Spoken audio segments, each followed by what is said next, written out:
بسم اللہ الرحمن الرحیم الحمدللہ رب العالمین۔ حقیقی معلومات کے ساتھ حاضر خدمت ہوں۔ آج کا میرا موضوع ہے عورت کے حقوق۔ پھر یہ بیٹی سے بہن، بہن سے بیوی۔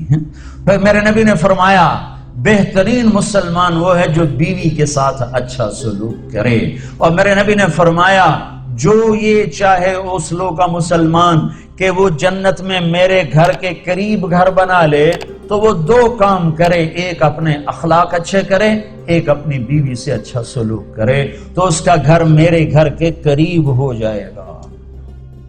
عورت کہتی ہے مجھے حق نہیں دیا گیا جتنے حق تجھے دیے گئے۔ مرد کو وراثت میں ایک حق دیا گیا، عورت کو دو حق دیے گئے۔ وہ باپ کی وراثت میں بھی حق لیتی ہے، شوہر کی وراثت میں بھی حق لیتی ہے۔ یہ 4 دن کی زندگی ہے، یہ بکھر کے ٹوٹ جانے والی سانسیں ہیں۔ آجا تیرا دین انتظار کر رہا ہے، تیری نسلیں تیرا انتظار کر رہی ہیں۔ بطول باش و پنہا شو ازیں اثر کہ در آغوش شبیر بگیری۔ اقبال نے کہا بہن بطول بن جا اور زمانے کی نگاہوں سے پوشیدہ ہو جا، پھر تیری آغوش میں بھی حسین کے جانشین پیدا ہوں گے۔ یہ اسلام نے تو عورت کو عزت بخشی ہے، اسلام نے جو عزت بخشی ہے عورت کو، مغرب نے تو عورت کو پاؤں کا جوتا بنا دیا ہے۔ یہ جو کہتے ہیں کہ اسلام میں عورت کے حقوق نہیں ہیں، میں ان نوجوانوں کو، ان مردوں کو کہوں گا کہ عورت آپ مغربی تہذیب کا حصہ نہ بننے۔ اکثر میری گفتگو کا خلاصہ معاشرتی حوالے سے ہوا کرتا ہے۔ اسلام کے اندر اگر آپ جائیں نا تو اسلام نے عورت کے بہت حقوق بیان کیے ہیں۔ نبی کریم صلی اللہ علیہ وآلہ وسلم نے عورت کے حقوق کے بارے میں کیا کچھ نہیں کہا صلی اللہ علیہ وآلہ وسلم۔ یہ مغربی سوچ ہے جنہوں نے عورت کو پاؤں کا جوتا بنا دیا، اور آج اس معاشرے میں یہی لوگ کہتے پھر رہے ہیں کہ عورت تو ہماری پاؤں کا جوتا ہے۔ یہ تو مغرب کی سوچ ہے، اسلام کی سوچ تو یہ نہیں ہے۔ کس نے کہا ہے کہ عورت ماں کے روپ میں ہے، عورت بیٹی کے روپ میں ہے، عورت بہن کے روپ میں ہے؟ عورت کا بہت بڑا مقام ہے۔ تو میں اس سلسلے میں پہلے بھی گزارش کر چکا ہوں کہ جب تک ہم اسلام کی تعلیمات سے آراستہ نہیں ہوں گے، ہم عورت کے مقام کو سمجھنے سے قاصر رہیں گے کہ عورت کے کیا کیا حقوق ہیں۔ ہم بس ایک چیز پڑھ لیتے ہیں، ایک چیز ذہن میں بچ جاتی ہے۔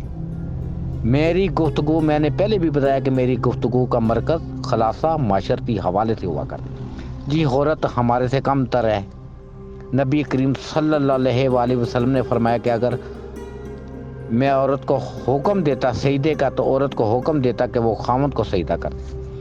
یہ بالکل درست بات ہے، لیکن ایک مرد کو عورت کے حقوق کا بھی پتہ ہونا چاہیے۔ نبی کریم صلی اللہ علیہ وآلہ وسلم کی عملی زندگی کو پڑھیں، سمجھے۔ میں ایک مرد ہوں، میں شادی شدہ ہوں، میں بیوی کے حقوق کے خیالات نہیں رکھتا کہ اس کے کیا حقوق ہیں، تو پھر میں کس قسم کا مرد ہوں؟ آئے میں اس کے بارے میں مولانا طارق جمیل صاحب کی ایک کلپ ہے، سنیں ذرا کیا فرما رہے ہیں آپ طارق جمیل صاحب۔ میرا نبی فرماتا ہے 3 بیٹیوں کی شادی کر دو تو جنت واجب ہو گئی، 10 بیٹوں کی شادی کرو تو جنت واجب کوئی نہیں، 3 بیٹیوں کی شادی کرو تو جنت واجب ہو گئی۔ تو ایک صحابی نے پوچھا یا رسول اللہ 3 نہ ہو 2 ہوں، تو کہا 2 کی شادی کرو تو جنت۔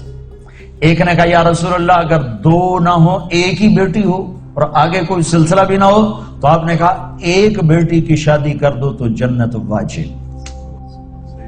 تہجد پڑھے، جہاد کرے، تبلیغ کرے، ذکر کرے، مراقبہ کرے، یہ نہیں فرمایا۔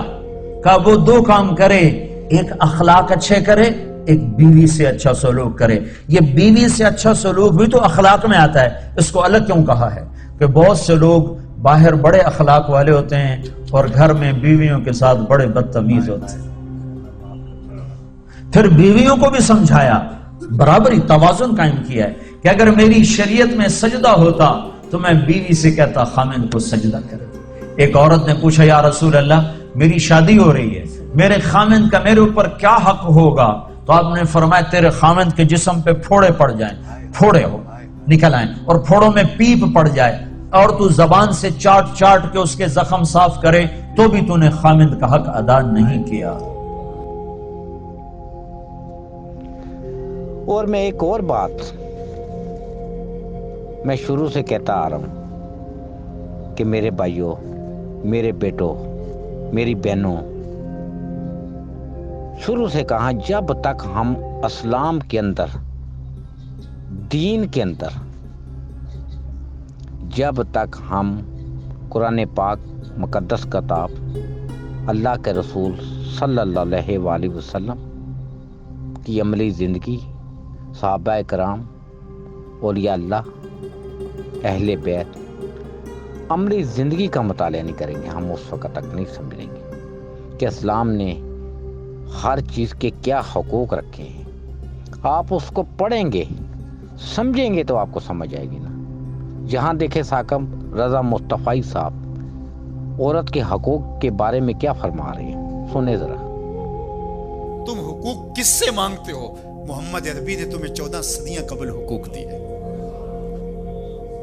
اور اگر تم اسلام کو نہیں مانتی اور اسلام کے ضابطوں سے انحراف کرتی ہو تو تمہیں میں ایک نقشہ ماضی کا دکھانا چاہتا ہوں کہ تمہارے وجود کو بھی گوارا نہیں کیا جاتا. اٹھا کر کے سسکتی بچی کو زندہ درگور کر دیا جاتا تھا. بھائی اس لیے کاٹ دیتا تھا کہ کل کوئی میرا بہنوئی نہ کہلائے. عکاس کے میلے میں بیٹوں کے ہاتھوں مائیں فروخت نہیں ہوئی. تذلیل کا اور کیا روپ تھا جو عورت نے نہیں دیکھا تھا. یہ تو اسلام کا فیض ہے کہ اسلام نے ماں کا روپ دیا، اسلام نے عورت کو بہن کا روپ دیا، عزتوں کی مسند پہ بٹھایا. بیٹیاں زندہ درگور ہو رہی تھی، میرے حضور نے کہا میری فاطمہ میرے جگر کا ٹکڑا ہے. تو میرا حقیقی معلومات جو چینل ہے اس کے اوپر میں وہ باتیں کرتا ہوں کہ ہم نے مغربی سوچ کو اپنے پلے باندھ لی ہے. ہر چیز مغربی سوچ کا حصہ بن چکی ہے ہماری. ہم نے اپنے اسلام کو سمجھے ہی نہیں کہ ہمارا اسلام کیا حکم دے رہا ہے، بیٹی کے کیا حقوق ہے، ماں کا کیا مقام ہے، بہن کا کیا مقام ہے. ہم ساری مغربی سوچ کا حصہ بن چکے ہیں. اسلام نے تو عورت کو بہت بڑا مقام دیا ہے. سنیں نا طارق جمیل صاحب کو، سنیں نا ثاقب رضا مصطفی صاحب کو. قرآن کو پڑھیں، احادیث کا مطالعہ کریں. صحیح بخاری، مسلم، ترمذی، مشکات، یہ آپ نے کبھی پڑھی ہے؟ آپ پڑھیں، آپ سمجھیں. اگر کوئی چیز نہیں پتا تو آپ عالم حضرات سے رجوع کریں کہ سرکار مجھے یہ چیز بتائی جائے. جب ہم پڑھتے ہی نہیں ہیں، ہم اپنے آپ کو ہی حرف آخر سمجھتے ہیں تو پھر ہم غلط راستے پہ چل نکلیں گے. ہمارا مذہب اسلام ہے. اسلام امن پسندی کا درس ہے، دیتا ہے. ہمیں ہر وہ کام جو اسلام نے منع کی ہے اس سے دور ہو کر ایک صحیح راستے کو تعین کرنا ہوگا.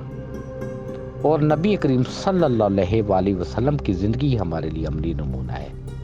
تو آئے ہم عہد کریں کہ ہم ہر اس چیز کا حصہ نہ بنیں جو اسلام نے منع فرمائی ہے، اور ہر اس چیز کا حصہ بنیں جو اسلام نے ہمیں حکم دی ہے. اللہ تعالی ہم سب کا حامی و ناصر ہو. میری دعائیں ہمیشہ آپ کے ساتھ رہیں گی. میرا چینل ضرور سبسکرائب کر لیا کریں تاکہ آنے والی ویڈیو کا نوٹیفیکیشن آپ کو ملتا رہے. اللہ حافظ.